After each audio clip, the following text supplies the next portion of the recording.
Elvis Presley is one of the most recognized musicians in the world. But on August 16, 1977, the king of rock and roll was found dead on the bathroom floor of his home at age 42. In this video, we are going to look into the death of Elvis Presley. Elvis Presley was born in Tupelo, Mississippi on January 8, 1935. Elvis had a twin brother named Jesse who sadly died at birth. With the loss of Jesse, Elvis's mother, Gladys, became overprotective of her only surviving child. Mother and son were very close up until Gladys's death on August 14, 1958. His mother's death was devastating to Elvis, and it was after the loss of his mother that he began dabbling in drugs. By the 1970s, Elvis's drug habit worsened, and his bad diet of unhealthy foods didn't help. August 15, 1977. 4 p.m. Elvis has just woken up. Waking up in the late afternoon was normal for Elvis. He spent the evening playing with his daughter Lisa Marie, and watching television. 10:30 p.m. Elvis goes to his dentist, Dr. Lester Hoffman, to get his teeth cleaned and get 2 small cavities filled. August 16, 1977. 12 a.m. Elvis returns to Graceland after visiting the dentist. He waved to fans as he drove his car through the gates of his home. This is the last photograph taken of Elvis alive. 2:30 a.m. Elvis experiences pain after visiting the dentist. He asks his personal doctor, Dr. Nick, for painkillers. Dr. Nick writes out the prescription, and Elvis's stepbrother makes the trip to the all-night pharmacy at the Baptist Memorial Hospital to pick up the pills. 4 a.m. Elvis, his girlfriend Ginger Alden, his cousin Billy and Billy's wife, played racquetball at Elvis's home. 4:30 a.m. After playing racquetball, the group head into another room where there was a piano. Elvis played some songs for them. 5:30 a.m. Elvis and Ginger go to his bedroom, where he takes the first of 3 packets of pills that were put together for him by his personal doctor. These pills were meant to help Elvis get hours of sleep. 7 a.m. Elvis takes the second packet of pills. 8 a.m. Elvis still finds it difficult to go to sleep, and he asks his Aunt Delta for the 3rd packet of pills. 9:30 a.m. Elvis tells Ginger that he is going to the bathroom to read a book. Ginger tells him not to fall asleep in there, and Elvis responds, "Okay, I won't." Elvis takes a book with him called The Scientific Search for the Face of Jesus. 1:30 p.m. Ginger awakens and realizes that Elvis is not in bed with her. She falls asleep for a few minutes and then calls her mother.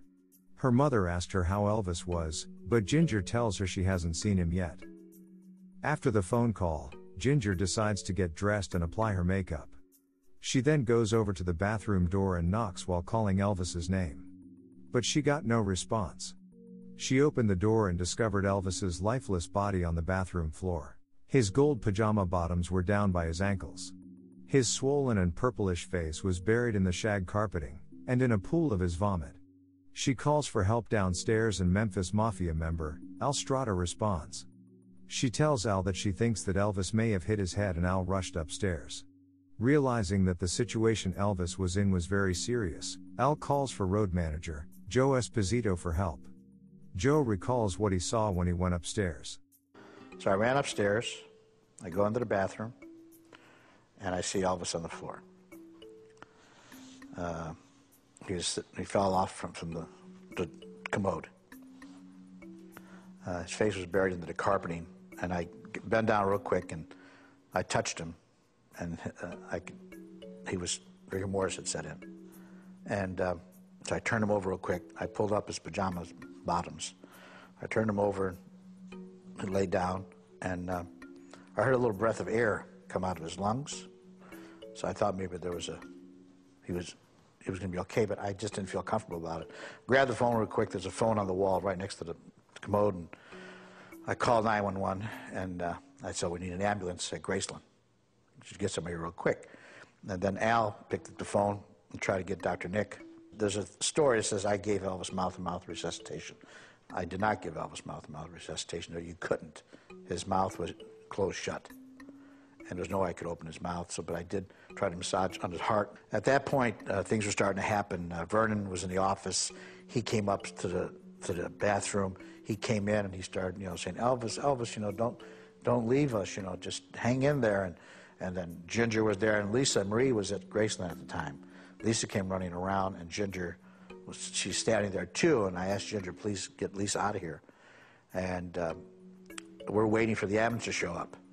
And meanwhile, Al got a hold of Dr. Nick. He was on his way to Graceland. The ambulance shows up. It seemed like it took forever for the ambulance to get there.